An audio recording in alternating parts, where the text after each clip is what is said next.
Parshas Noach, the first pasuk tells us a very important and critical insight into ourselves. The parsha begins, Eila toldus Noach. These are the generations of Noach. Noach, ish tzaddik hayu b'derosov. Noach was a tzaddik, a righteous man in his generation.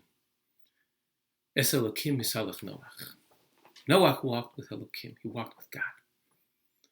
Rashi tells us this word b'derosov, and the words of Chazal can be darshan in two different ways. L'shvach, a praise of Noach, and l'genai, disparagingly. What's the shvach?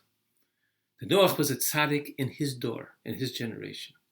Ilu hayu shahay b'dor tzal tzaddikim, had he been in a generation of righteous people, he would have been tzaddik yeser.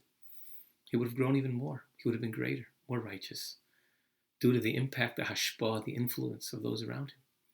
Look what he did in his door, in his generation. Think of how much more he could have done had he had the benefit of that environment. But there's another way to darshan, l'genai. Ilohayu, if he was in the generation shel Avraham Avinu, lo nechshav lo klum, he would have been nothing. At first glance, this chazal doesn't seem to be symmetrical. In other words, had he been in a shor shel tzaddikim, he would have been more righteous. Seemingly, if he had been in a dor shel rishoyim, he would have been even worse. Who was that dor shel rishoyim? Avraham Avinu. But that's not what Chazal say. Chazal say if he would have been in the generation of Avraham Avinu, lo nechshav lo klum. And more than that, why is it Avraham Avinu? It should have been dor shel rishoyim. The answer lies in the next Rashi. Rashi tells us that Noach was es Elokim misalach Noach, that he walked with Hashem. Hashem needed to hold him up. He needed to support him. Whereas Avraham Avinu, by Avraham Avinu, he salachli salachli lefonav. Avraham Avinu said, I walked before Hashem. I walked on my own. I walked to Hashem. I did the Ratzon Hashem. But I was able to walk on my own. Hashem didn't need to hold me up. And now we can understand Chazal better. Because Chazal are not comparing the door shel Avraham Avinu to a door shel Rishoyim. But the comparison is between Noach and Avraham. That Noach, relative to Avraham, was l'nechshav l'klum. He was nothing. Why was he nothing? He was a great man.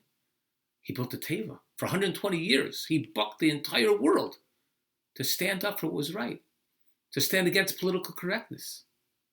Why was he l'nechshav l'klum? He was l'nechshav l'klum because he needed Hashem to hold him up. He wasn't self-supporting. He wasn't self-motivated. He wasn't generating it from inside himself. Avraham Avinu was a man who was self-motivated, self-generated. He was a man with passion. He was a man who went on his own, from his own power, from his own kishkas, from his own inside. That was Avraham Avinu. Noach did great things, but he can't compare to Avraham Avinu. Nechshav l'klum. He's like nothing next to Avraham Avinu because he wasn't his own man. It didn't come from him.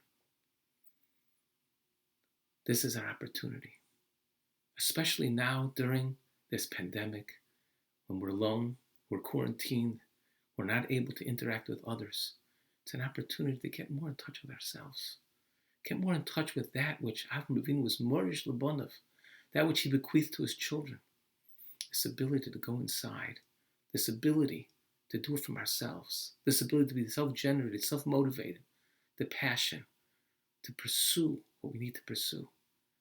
This is Avraham Avinu. This is a Yid.